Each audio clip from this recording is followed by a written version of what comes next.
Hello guys, स्वागत है हमारे चैनल पे समस्ता क्लासेस में। आज हम लोग देखेंगे मध्यकालीन भारत के इतिहास में मुगल साम्राज्य देख लिया हम लोगों ने, सल्तनत काल मुगल साम्राज्य। अब हम लोग देखेंगे मुगल साम्राज्य में जो एक ट्विस्ट हुआ था सूरी वंश का, शेरशाह सूरी द्वारा जो ट्विस्ट किया गया था जिससे मुगल साम्राज्य खंडित हो गया था। यानी हुमायूं का जो काल रहा वो दो भागों में बढ़ गया था। वो प्रमुख कारण था शेरशाह सूरी। तो इस शेरशाह सूरी द्वारा ही सूरी वंश की स्थापना की गई थी 1540 ईस्वी में।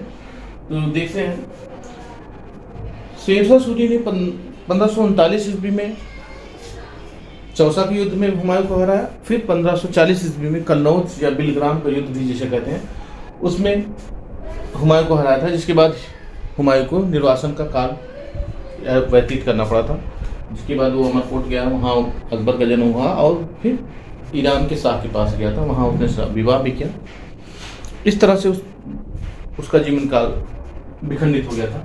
फिर पुनः 1555 में सरहिंद के युद्ध के बाद वो मुगल सत्ता में वापसी हुई थी। तो जो 1540 से 1555 का दौर रहा वो शेरशाह सूरी वंश का रहा, दिल्ली सल्तनत पर अधिकार रहा पूरा।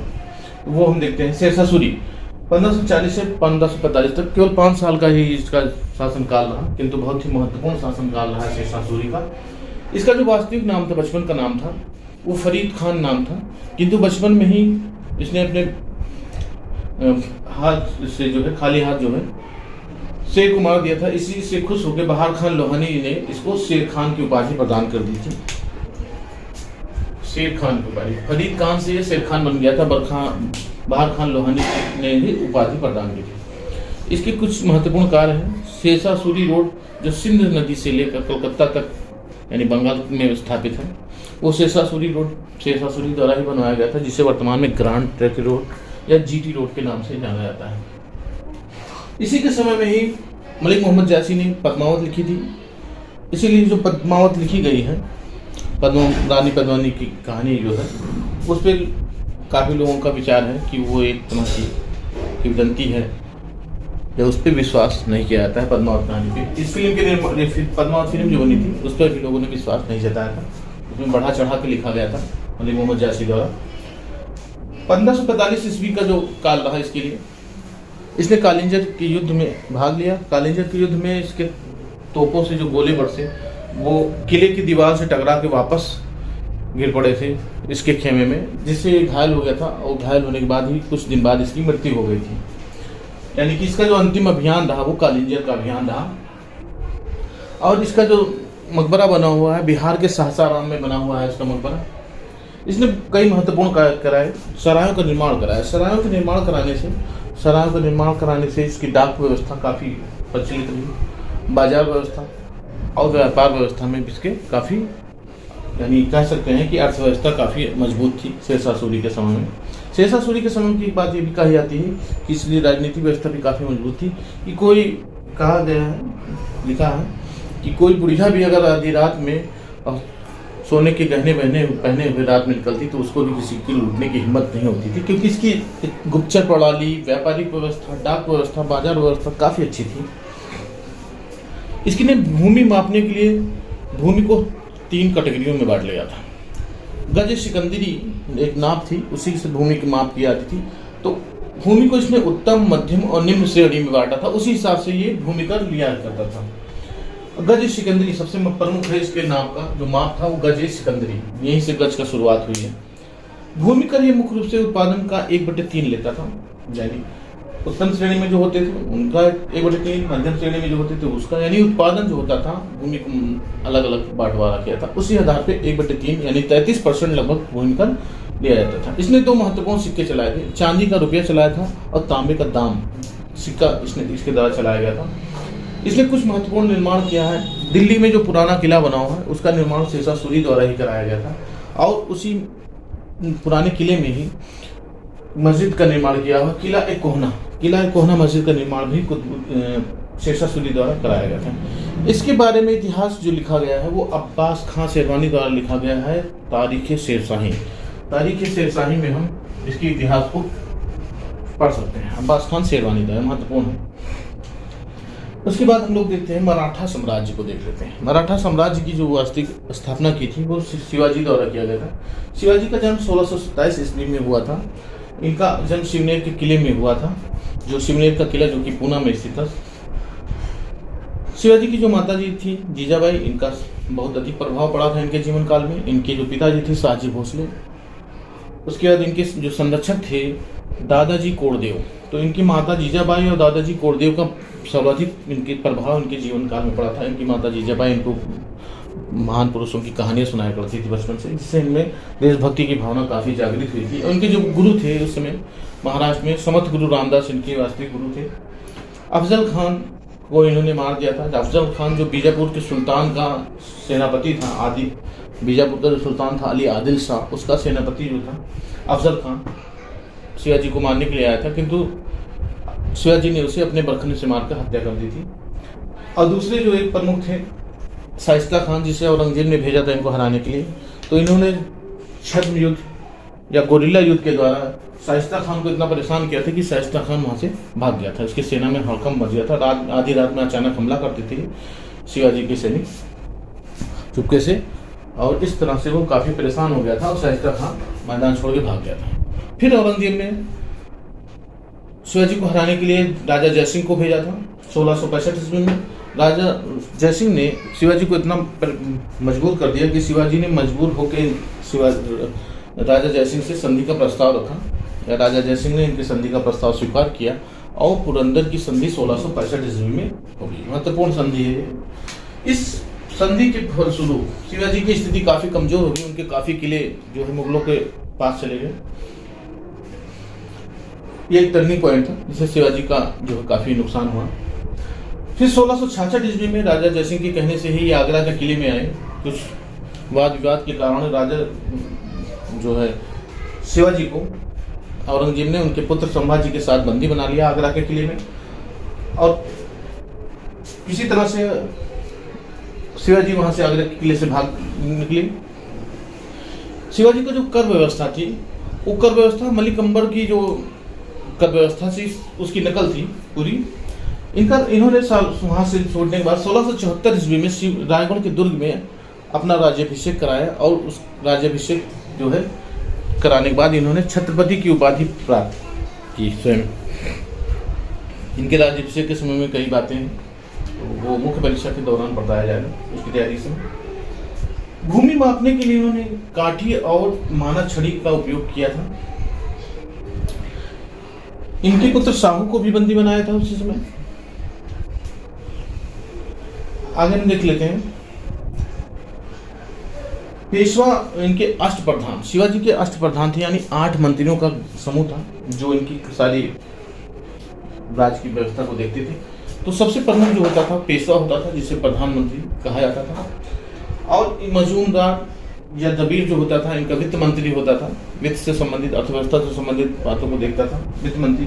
सुमंत या दबीर जो होता था वो विदेश मंत्री होता था। इसी तरह जो चिटनिस जो होता था वो पत्र व्यवहार से संबंधित बातों को देखता था, यानी पत्र व्यवहार मंत्री था। वाक्यानविश जो था वो गुप्तचर विभाग का मंत्री था। और सर नौबत जो होता था वो सेनापति होता था, यानी सेना के प्रमुख कार्यों को वो देखता था। सेना का संचालन, सेना के लोगों का, सैनिकों का वेतन भत्ता आदि जो है सर नौबत द्वारा देखा जाता था। फिर पंडित राव जो होते थे, पंडित राव वो धर्म से संबंधित कार्यों को और दान से संबंधित मामलों को वो देखते थे। अगला था न्यायाधीश। न्यायाधीश जो होते थे वो न्याय मंत्री होते थे और न्याय से संबंधित कार्यों को देखते थे। अंतिम न्याय से संबंधित या किसी भी मामले का जो अंतिम निर्णय करते थे वो शिवाजी द्वारा ही किया जाता था। इनकी जो लगान व्यवस्था थी, इन्होंने पूरे साम्राज्य को अपने 16 इकाइयों में बांट रखा था।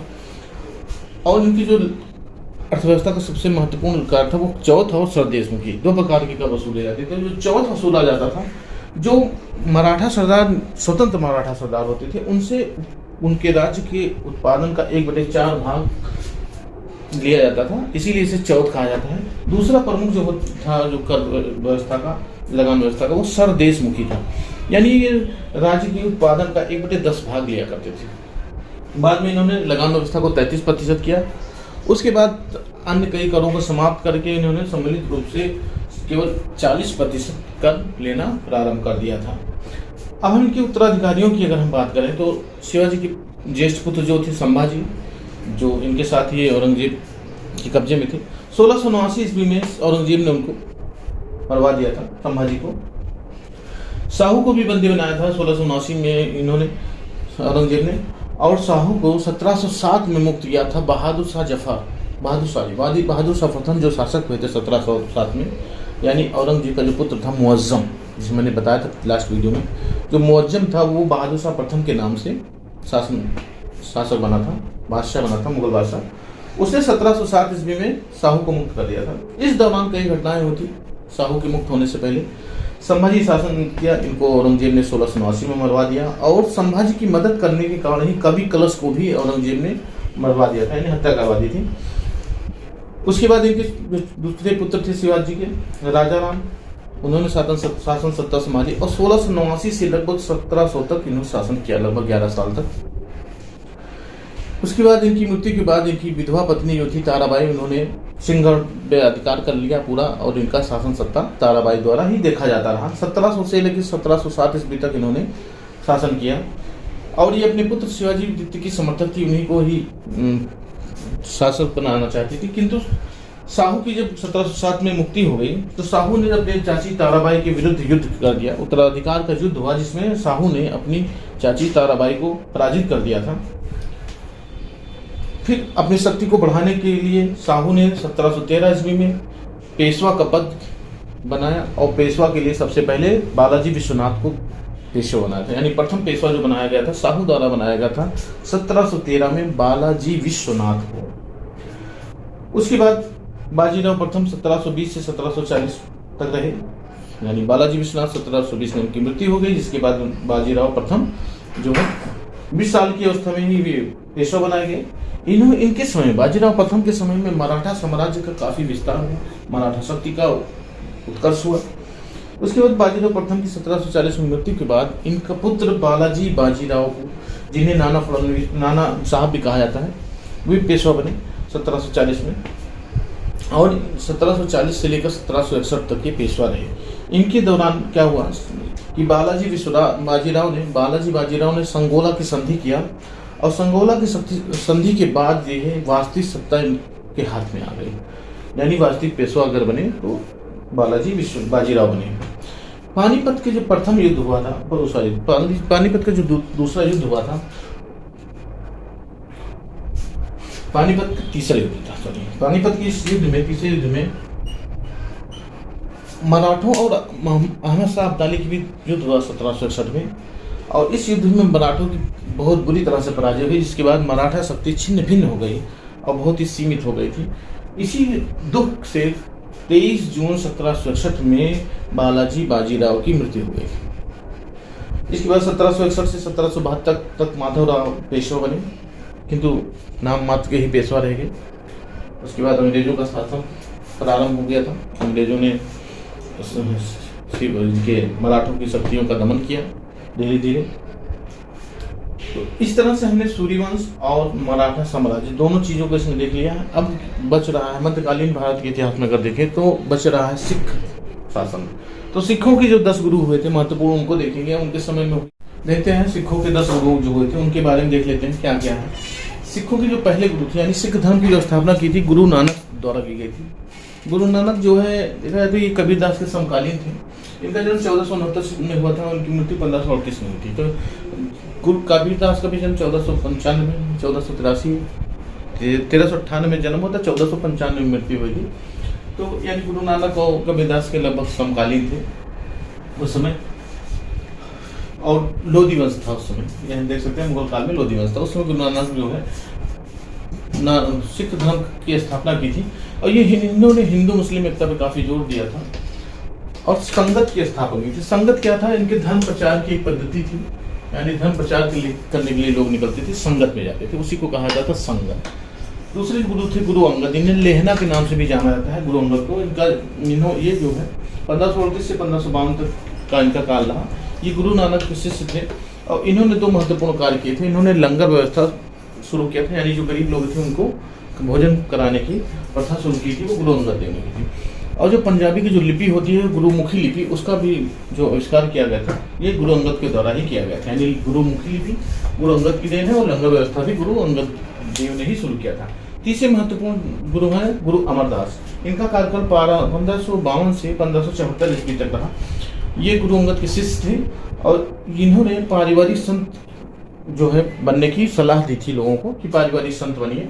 और सबसे महत्वपूर्ण, इन्होंने हिंदुओं के से जो हिंदुओं की विवाह पद्धति थी उस विवाह पद्धति से अलग अपनाने के लिए लवन पद्धति शुरू की थी। यानी जो लवन पद्धति थी वो विवाह की सिख पद्धति है, यानी सिखों में जो विवाह होता है वो लवन पद्धति से होता है। उनके विवाह की पद्धति को लवन पद्धति कहते हैं। ये महत्वपूर्ण है। लंगर व्यवस्था पूछा गया, गुरुमुखी लिपि पूछा गया है। संगत की स्थापना किसने की थी देख लेते हैं। अगले जो गुरु हुए थे इनके बाद अमरदास के बाद गुरु अमर रामदास हुए थे। 1574 से 1581 ईस्वी तक थे। अकबर इनसे काफी प्रभावित थे।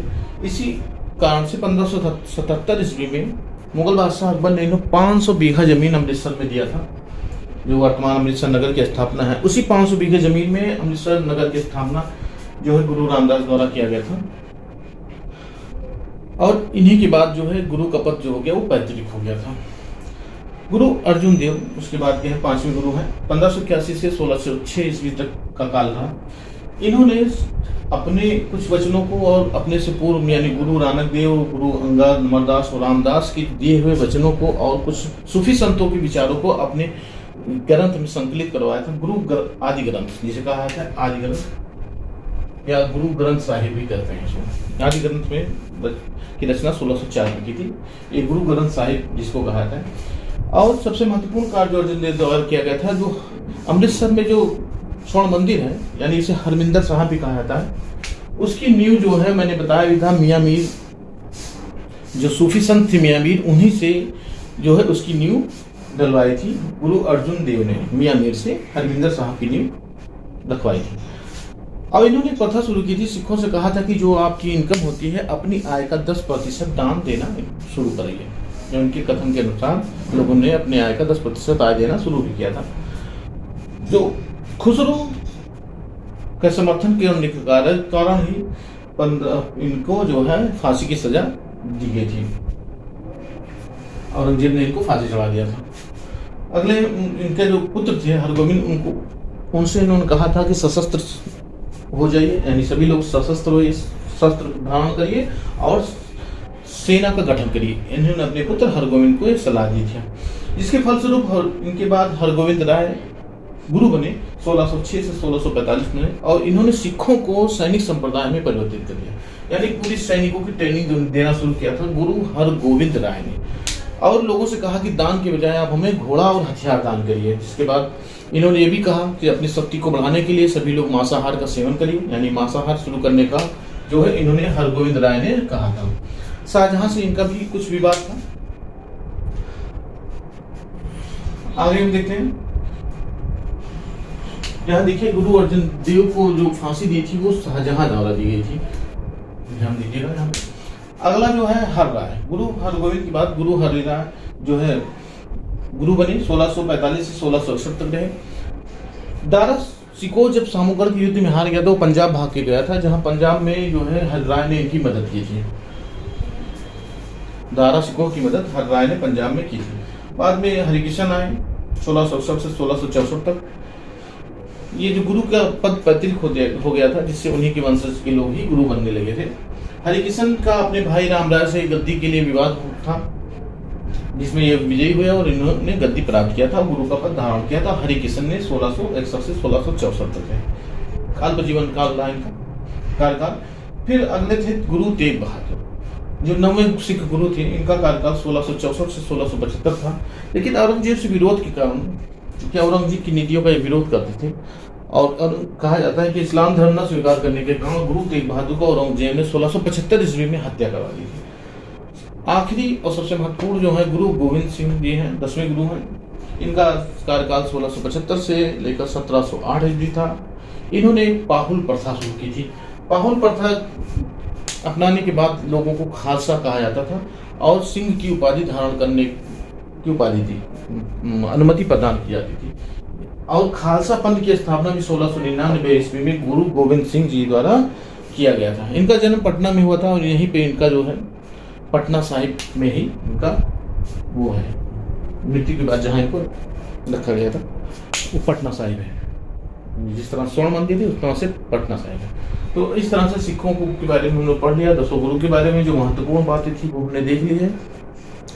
बाद में हम आधुनिक काल में देखेंगे महाराजा रणजीत सिंह, यानी जो सिखों के वर्चस्व उत्कर्ष का काल रहा और दमन का काल रहा, वो अंग्रेजों के समय में रहा है, तो हम उसको आधुनिक भारत में देखेंगे। और आज जो है इसके बाद हमारा मध्यकालीन भारत का इतिहास समाप्त होता है। मध्यकालीन भारत के इतिहास से संबंधित जो है MCQs यानी बहुकल्पीय प्रश्नों को उत्तर आपको जल्द मिलेगी उसका वीडियो। और आने वाली वीडियो का नोटिफिकेशन पाने के लिए आप लाइक कीजिए, सब्सक्राइब करिए और बेल आइकन को प्रेस करिए, जिससे आने वाली हर वीडियो का नोटिफिकेशन आपको प्राप्त हो सके। धन्यवाद।